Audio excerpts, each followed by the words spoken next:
Iran Israel যুদ্ধের সবচেয়ে বড় আপডেট আপনাদেরকে এই মুহূর্তে দিতে চাইবো। মধ্যপ্রাচ্য আরো ভয়ঙ্কর। এবার পাল্টা আমেরিকার পাল্টা নিতে শুরু করলো তেহরান। আমেরিকাকে এবার ছেড়ে কথা বলা হবে না হুঁশিয়ারির পর এবার বিভিন্ন জায়গায় ইরানের হামলা। এবার সরাসরি মার্কিন সেনার উপর হামলা। ইরানের একাধিক গালফ কান্ট্রি লক্ষ্য করে হামলা চালিয়েছে ইরান। ভয়ঙ্কর সব হামলা চালানো হয়েছে। মার্কিন হামলার পাল্টা নিতে শুরু করলো ইরান। ইরাকে মার্কিন সেনাঘাঁটি লক্ষ্য করে হামলা চালানো হয়েছে। এই মুহূর্তে আকাশ সীমা বন্ধ করে দিয়েছে ইরাক। দোহায় মার্কিন সেনাঘাঁটিতে হামলা। কুয়েত, কাতার, বাহরাইন সহ ইরাক সহ একাধিক জায়গায় ভয়ঙ্কর হামলা চালানো হয়েছে। একাধিক গালফ কান্ট্রি লক্ষ্য করে, আমেরিকার সেনাঘাঁটি লক্ষ্য করে পর একযোগে হামলা চালিয়েছে ইরান। আমেরিকার প্রতিশোধ নিতে শুরু করলো ইরান। মার্কিন সেনার ওপর পর হামলা। গালফ কান্ট্রি লক্ষ্য করে পর হামলা চালানো হয়েছে। চারিদিকে বাজছে যুদ্ধের সাইরেন। ইতিমধ্যেই আরো বড় আপডেট আমরা পাচ্ছি। জানিয়ে রাখতে চাইবো এই মুহূর্তে হোয়াইট হাউসের সিচুয়েশন রুম, সেখানে জরুরি বৈঠক ডেকেছেন ট্রাম্প। এই মুহূর্তে সবচেয়ে বড় খবর, জরুরি বৈঠক ডেকেছেন ট্রাম্প।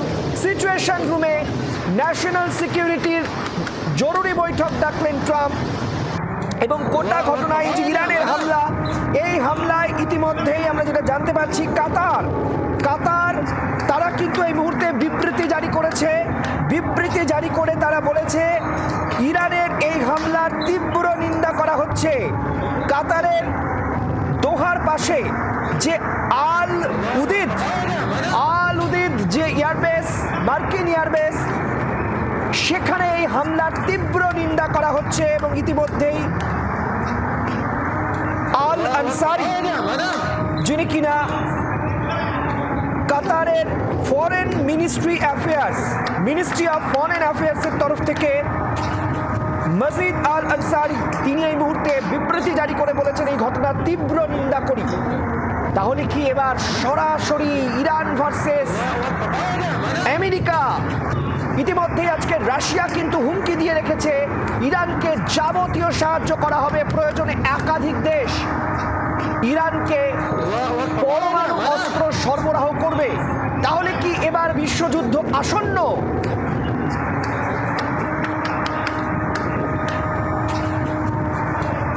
ইসরায়েলের তেল আভিভ থেকে জি24 ঘন্টার প্রতিনিধি ব্রিজেশ তিওয়ারি কি বলছেন শোনাবো।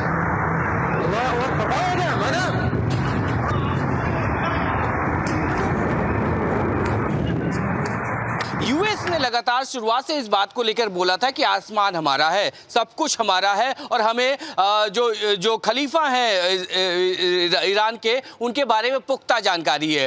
और उसके बाद ईरान की तरफ से ये बात कही गई थी कि उन्होंने वो सामने आए ईरान के जो खलीफा है और उन्हें बताया कि वो कहाँ पे हैं।